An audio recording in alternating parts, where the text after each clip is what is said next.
In today's video, I'm going to be showing you a really quick way how you can improve your audio quality inside Adobe Premiere Pro. It's ridiculously easy, but it isn't the most obvious to find. So let's not waste any more time, let's get the intro out of the way, and I'll see you in a minute.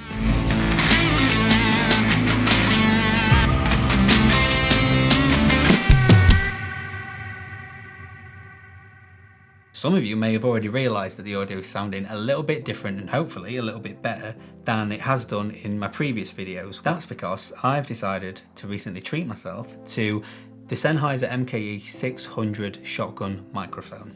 Normal people treat themselves to things like trainers or clothes, but not me. I've still got a few things that I want to do with the room to make the audio sound crisp and sweet, such as some audio panels to put on the wall to absorb some of the echo that is floating around in the room. In the meantime, I want to make sure that the audio that I'm recording is as good as it can be at that point. There's a simple effect inside Adobe Premiere that I'm going to show you and I'm going to be using moving forward. Now, if you're like me and you've decided to spend all your time developing as a videographer and a filmmaker, it's completely natural that you may not necessarily have put too much effort into learning about audio. I'm sure you've already heard it loads of times already, but it is true. Having good quality audio in your videos plays a huge part in that video feeling professional. So to me, if there's anything that is simple and yet effective to do, I'm all for that. I'll hold my hands up. In the past, I've relied on using Adobe's search feature inside their effects panel and found things such as graphic equalizer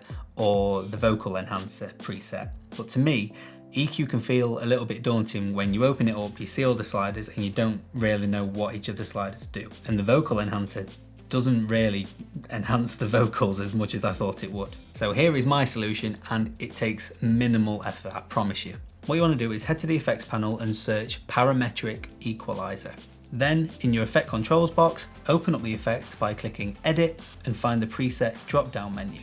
Within this, you'll find the preset called vocal enhancer.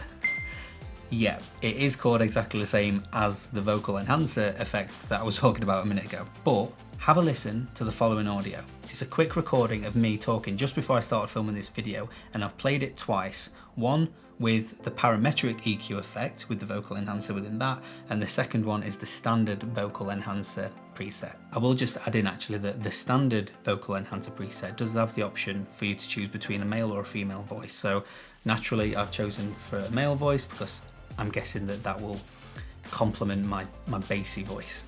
This is me testing out the vocal enhancer effect inside Adobe Premiere Pro. This is me testing out the vocal enhancer effect inside Adobe Premiere Pro. Now, it's not just me, but that sounds different, doesn't it? The second example almost sounds a little bit tinny and kind of distorted. And actually, in my opinion, it sounds worse than the original recording without any effects applied.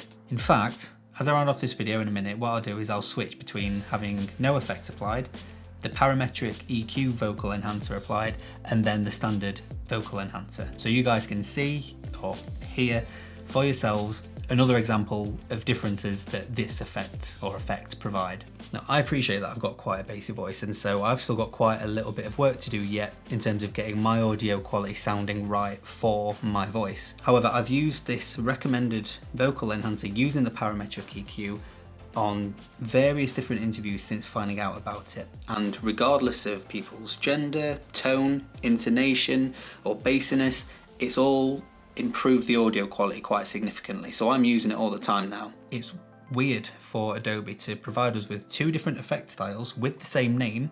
Granted, one of them you have to delve a little bit deeper to find, but they provide different results. So all I'd say is don't always just rely on the standard built-in preset effects within Premiere to improve your audio quality. When you have a little bit spare time, try it out for yourself, delve into the effects, see which ones work for you, and hear the differences for yourself. If you've liked this episode, as ever, please subscribe to the channel if you haven't yet.